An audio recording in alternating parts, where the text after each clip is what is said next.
Quiero llevarles al libro de Jueces. La última vez que prediqué hace 15 días básicamente, hablé de Sansón. Y hoy quiero finalizar algunos aspectos que tienen que ver con Sansón. Pero en esta ocasión en el capítulo 14. Jueces 14.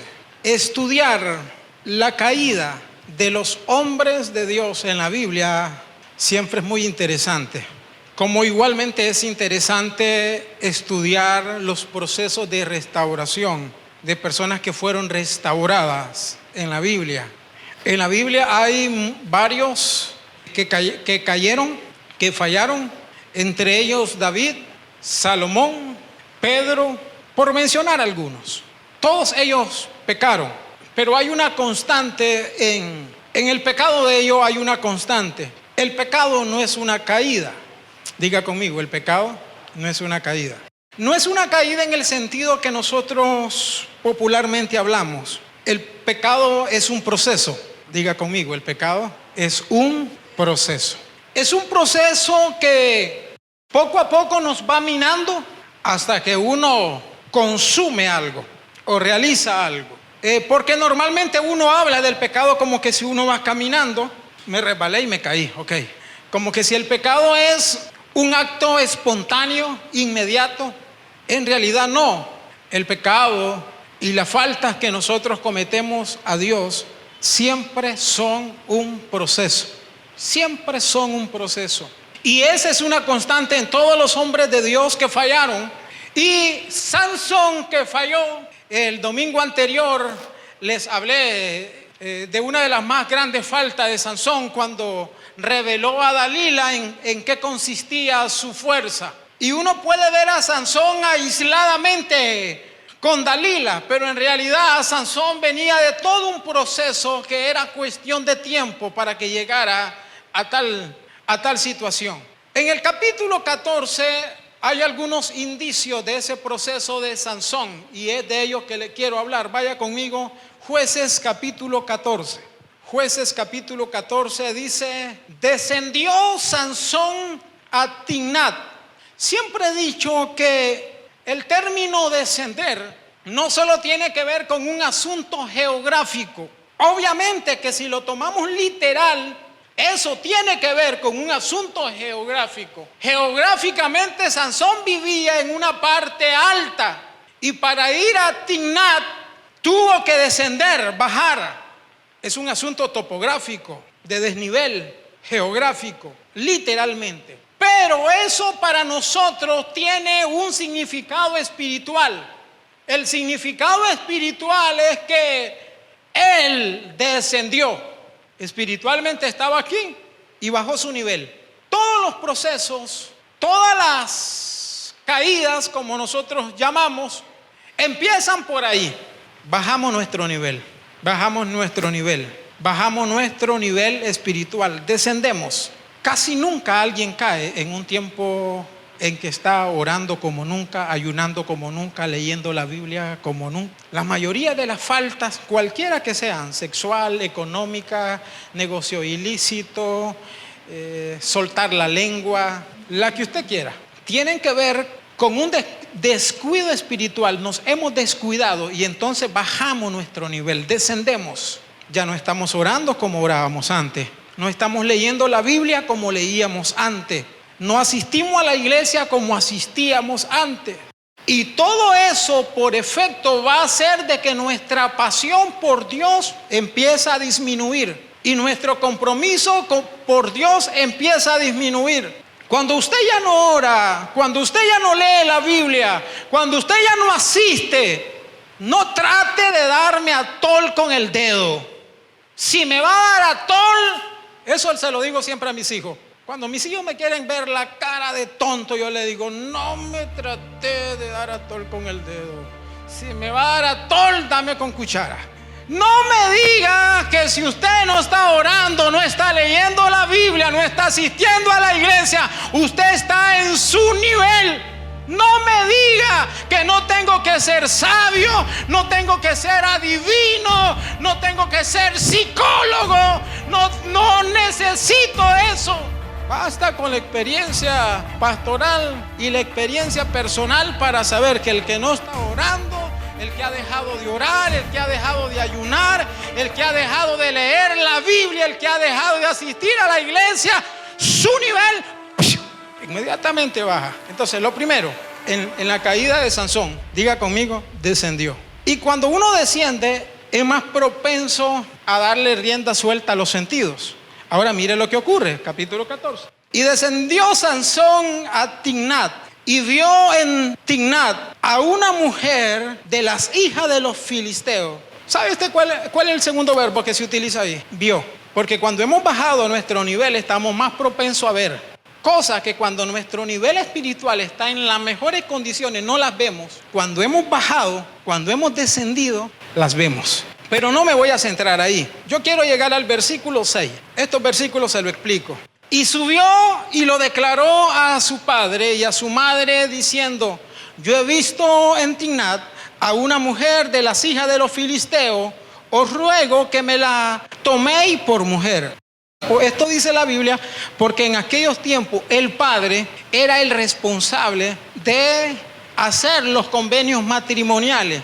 Entonces iba el padre en representación del hijo donde los otros padres y le decía: mira, a tu hija yo la quiero para mi hijo. Y armaban el contrato, el trato, y quedaba. Por eso Sansón le dice a sus padres: necesito que vayan y me la tomen. Versículo 3. Y sus padres, y su padre y su madre le dijeron: no hay mujer entre las hijas de tus hermanos, ni en todo nuestro pueblo, para que vayas tú a tomar mujer de los filisteos incircuncisos. Y Sansón respondió a su padre: tómame esta mujer, porque ella me agrada. No dio otra razón más que el gusto, ¿verdad? Versículo 4. Mas su padre y su madre no sabían que esto venía de Jehová, porque él buscaba ocasión contra los filisteos. Algunos interpretan esto como que Dios estaba tratando de inducir a que Sansón se fijara en una filistea. En realidad Dios no estaba. Esa es una interpretación errónea.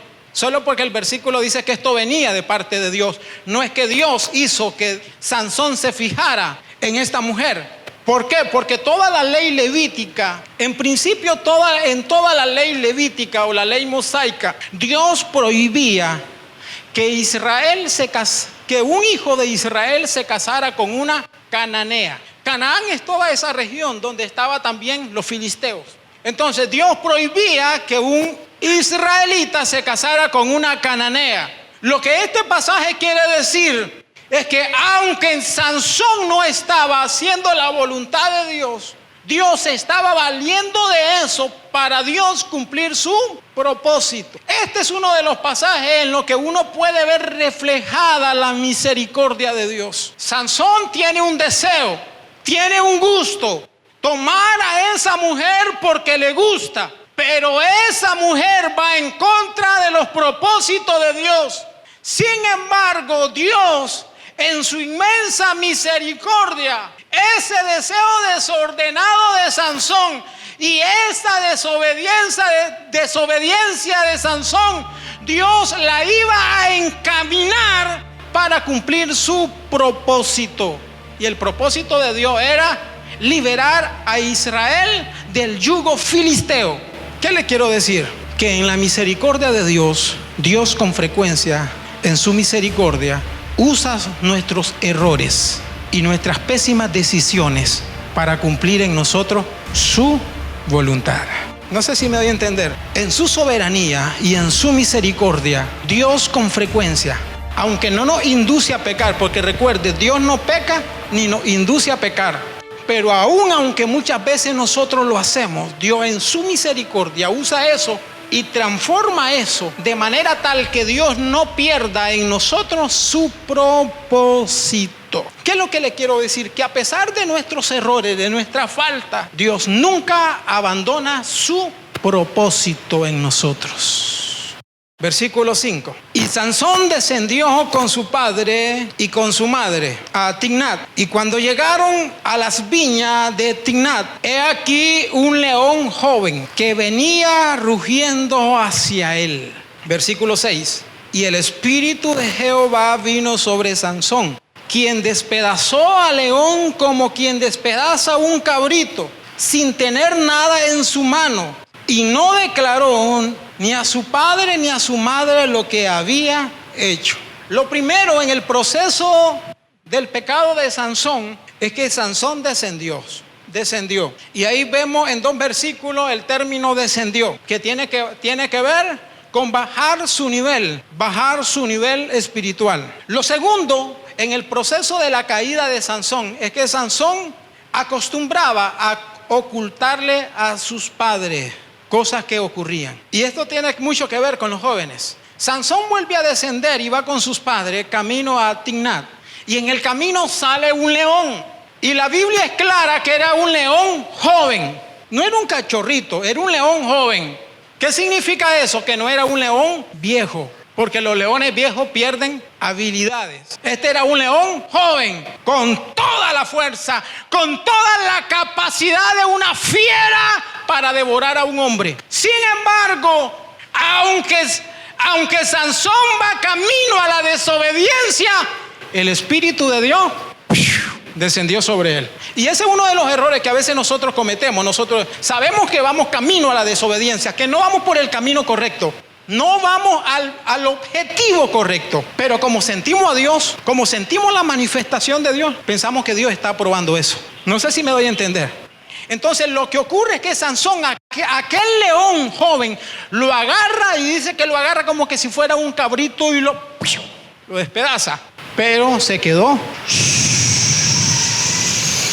No les dijo a sus padres. Todos nosotros sabemos aquel dicho famoso que dice, o aquel pensamiento famoso, que los padres somos los últimos en saber lo que hacen nuestros hijos. Sansón, eso se le ocultó. En los versículos siguientes, en el versículo 9, hay otro hecho importante que Sansón le oculta a sus padres. Y en ese capítulo solamente hay una vez en que Sansón le declara algo a sus padres, en los primeros 2 versículos. ¿Sabe cuándo? Cuando Sansón mira a la mujer y le gustó y le dice a los padres, miren, tómenmela. Ahí sí les reveló. ¿Qué tiene que ver eso con los jóvenes? Es que solamente le dicen a los padres lo que les conviene. Todos los muchachos que están aquí. Si usted acostumbra a ocultarle a su papá, a sus padres, y solo le revela a sus padres las cosas que a usted le convienen, usted va camino a la destrucción. Usted va camino a la destrucción. Nosotros sabemos que para este tiempo, en la cultura hebrea, estar bajo la cobertura de los padres, y muy especialmente la cultura patriarcal, la cobertura del papá, era muy importante para los hijos. Un hijo que acostumbra a hacer cosas y que no le dice a su papá, que le pasan cosas y que creen que la mejor alternativa es quedarse callado y ocultarle a su papá, usted como hijo va camino a la destrucción. Sansón le ocultó a sus padres.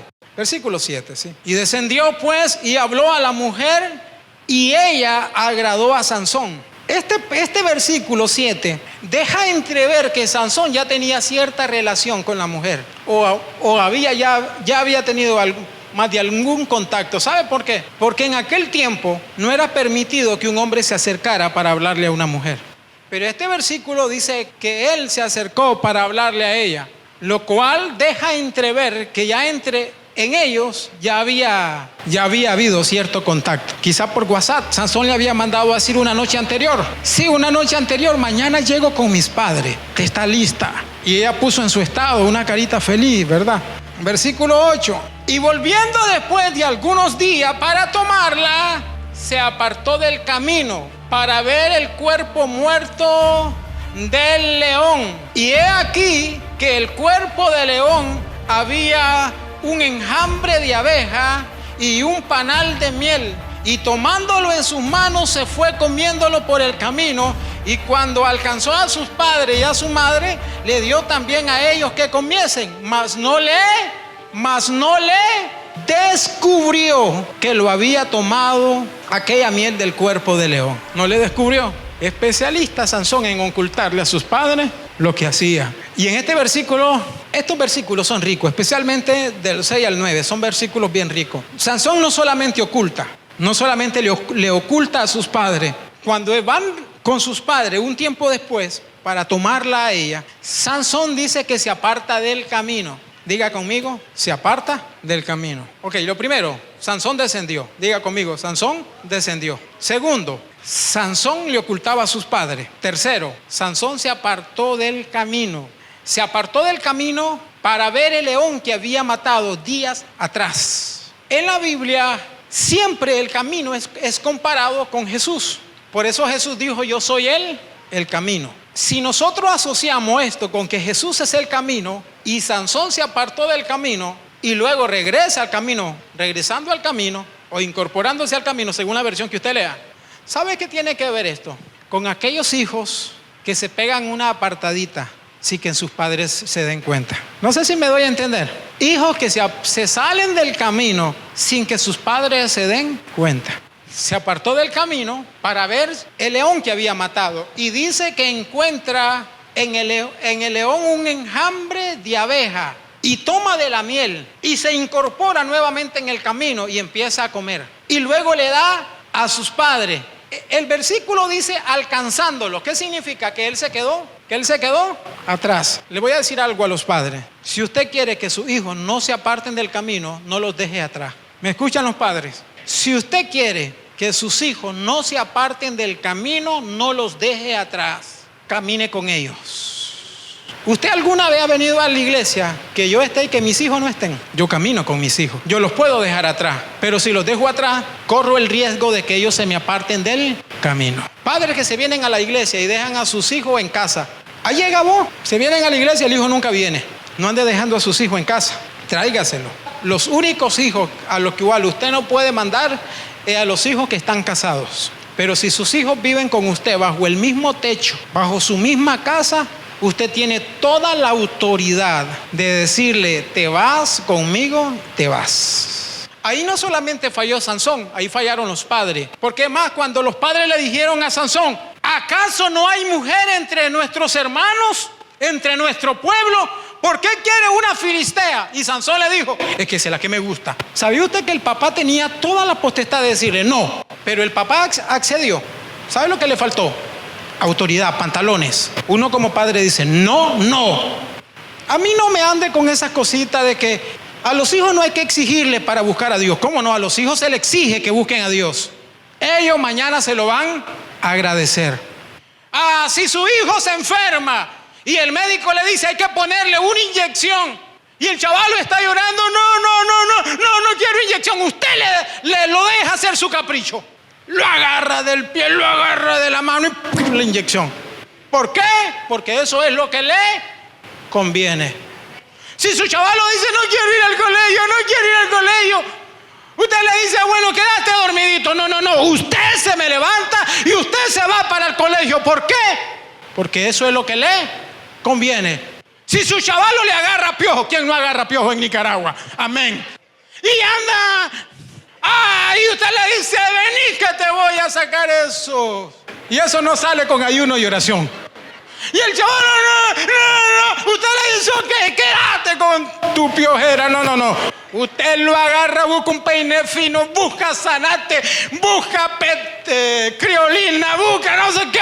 ¿Por qué? Porque eso cuando su chavalo le diga, no quiero ir a la iglesia, dígale, usted va a la iglesia, quiera o no, porque eso es lo que a él le conviene. Esos versículos son ricos y hay muchos detalles ahí, pero tal vez por tiempo no entre. No, ya el tiempo no agarró, pero regáleme 10 minutos. Mire, ¿sabe qué? Ahí hay varias cosas raras. Primero, las abejas nunca forman enjambre en animales muertos. ¿Usted va a ver un enjambre de abejas en animal muerto? No.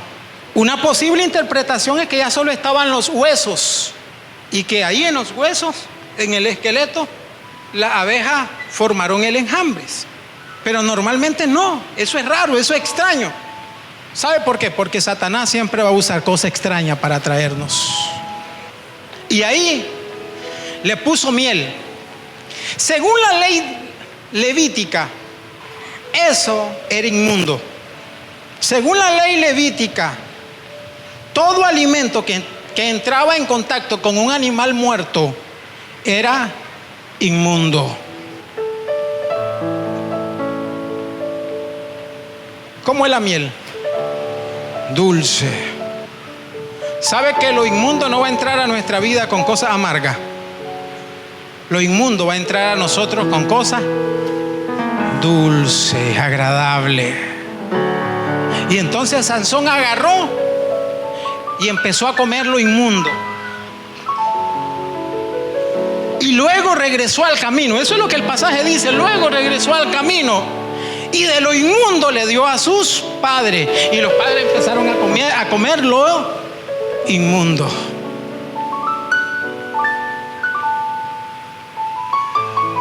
¿Cuántas veces los padres comemos de la inmundicia que nuestros hijos llevan a casa? Sabemos que nuestros hijos no trabajan, pero de pronto los chavalos aparecen con dinero. Y no preguntamos, ¿de dónde lo agarraste? Un chavalo que no trabaja y que de pronto aparece con un buen celular. Y el padre, hasta préstame para revisar mi estado.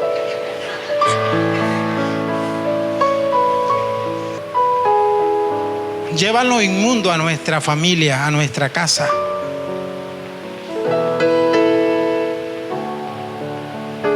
Eso también tiene un mensaje para la iglesia, porque si Jesús es el camino, tratamos de llevar lo inmundo al camino, a la iglesia.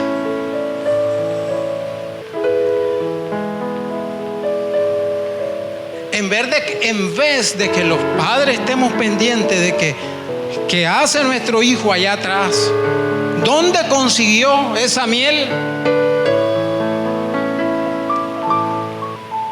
Dame un poquito más. ¿No tenés, Sansón, otro poquito? Primero, termino con esto entonces. Descendió, le ocultaba a los padres, nunca le decía a sus padres lo que hacía. 3, se apartó del camino. Y 4, Sansón violó sus votos. Diga conmigo, Sansón violó sus votos. El domingo anterior lo dije, Sansón era nazareo. Y en su voto nazareato, ellos no se podían ni cortar el pelo, ni beber vino, ni tocar nada muerto. De la miel, él entró en contacto con el cuerpo muerto. Y ahí estaba violando, de que no podía tocar, como nazareo no podía tocar ningún cuerpo muerto. Estaba violando sus votos. Pero en segundo lugar dice que cuando llegó a la casa de la novia, hizo un banquete. Eso está como en el versículo 9, o no, versículo antes, siguiente. Dice que él hizo un banquete. ¿Sabe usted cómo se traduce el término banquete en hebreo? ¿Cuál es la traducción más correcta? Si lo tomamos del hebreo, no debería ser banquete, debería de ser fiesta de vino. En otras palabras, lo que Sansón hizo cuando llegó a casa de la novia fue una fiesta de vino. Y esa fiesta duraba 7 días. Y era costumbre que el anfitrión tomara vino. Sansón, por donde uno le busque, violó todos sus votos. ¿A qué quiero llegar? Y con esto sí termino, que cuando uno baja su nivel espiritual, cuando empezamos a hacer cosas a escondidas de nuestros padres y empezamos a salir del camino de Dios, terminaremos violando nuestros votos. Señor, yo te prometo servir toda mi vida. Pero cuando andamos en esas circunstancias, nos olvidamos de los votos que hemos hecho con Dios. Padre, yo me voy a consagrar para ti. Pero como hemos bajado a nuestro nivel, andamos haciendo cosas escondidas, nos hemos salido del camino. Todos los votos, todos los compromisos que hemos hecho con Dios, compromiso de vida, porque el de Sansón era un compromiso de vida hasta que muriera, nos olvidamos completamente. Señor, si tú me bendices, yo te voy a bendecir. Pero cuando andamos volando abajo, empezamos a violar toditos nuestros votos. ¿Qué les quiero decir? Yo no pretendo acusarlo. No soy quien. Pero quiero decirle que examinemos nuestras vidas. ¿Dónde estamos nosotros? ¿Dónde estamos? Quiero decirle a los muchachos, si usted anda haciendo cosas escondidas de sus padres y se pega pequeñas descarriadas, no se va a la universidad y empieza a hacer cosas escondiditas y luego regresa al camino como que si nada ha pasado, estamos construyendo un futuro negro, hablándolo espiritualmente. Yo sé que hay gente que dice, fulano de tal ya no está en los caminos del Señor, un gran predicador, un gran pastor, ese no amaba a Dios.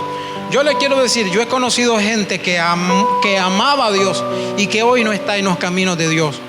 Yo no podría decir, ellos no amaban a Dios. Yo sé que eran gente que amaban a Dios, pero hoy no están en los caminos de Dios.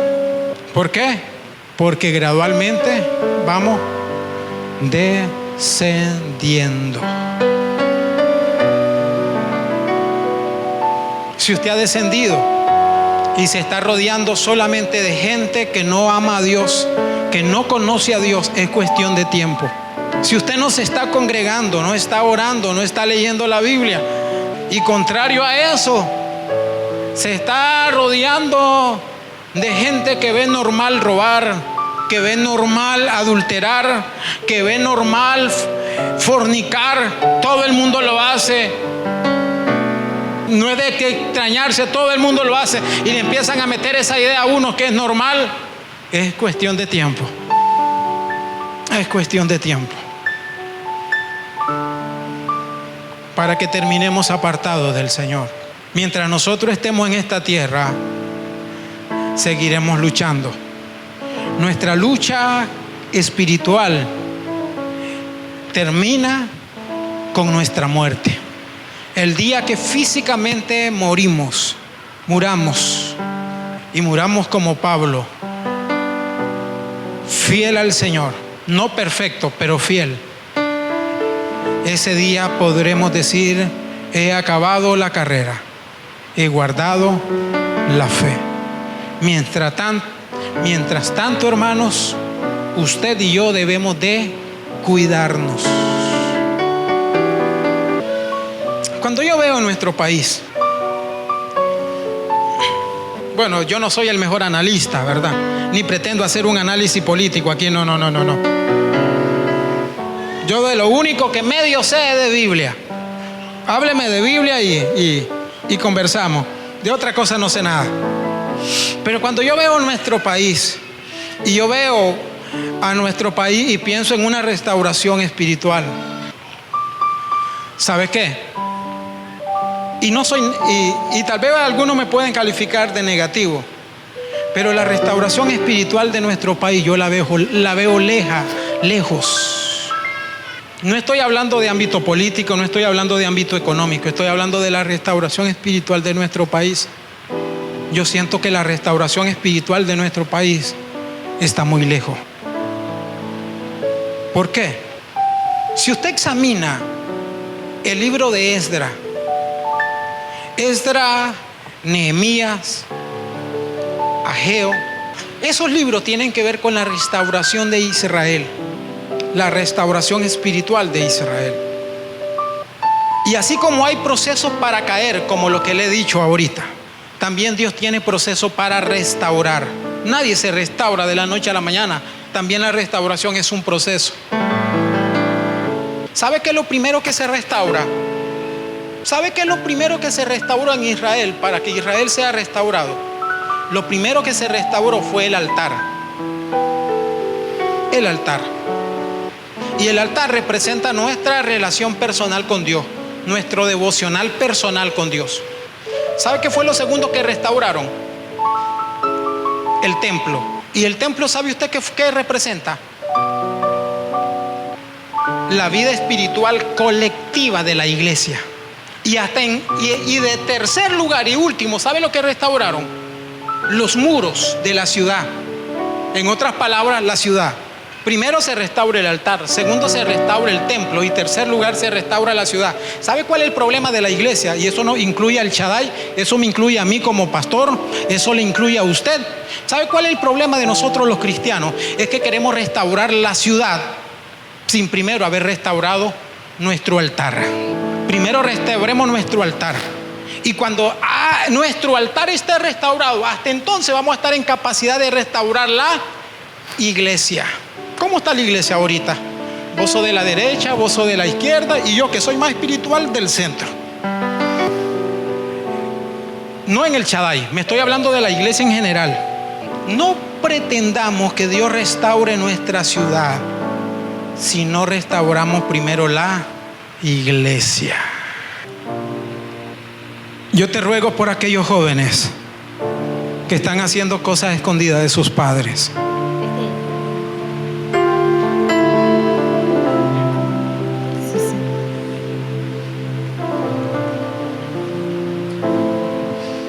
En el nombre de Jesús, perdónanos porque a veces descendemos, Señor, en nuestro nivel de vida espiritual descendemos. Perdónanos porque a veces nos salimos del camino. Nos salimos del camino para ir a tomar lo inmundo, para hacer cosas incorrectas, y de pronto regresamos al camino y nada ha pasado. Pero todo eso nos va minando, Señor. Todo eso nos va minando. Yo personalmente, Padre, no quiero terminar mis días como un hombre fracasado. Yo quiero terminar mis días como lo terminó Pablo. He guardado la fe, he peleado la buena batalla.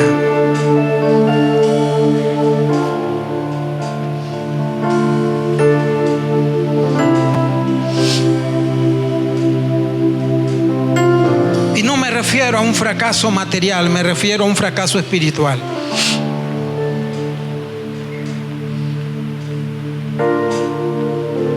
Mi éxito, Señor, en esta vida será terminar la carrera en ti.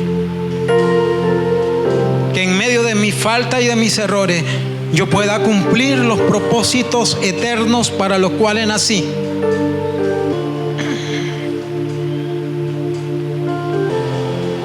Bendícenos.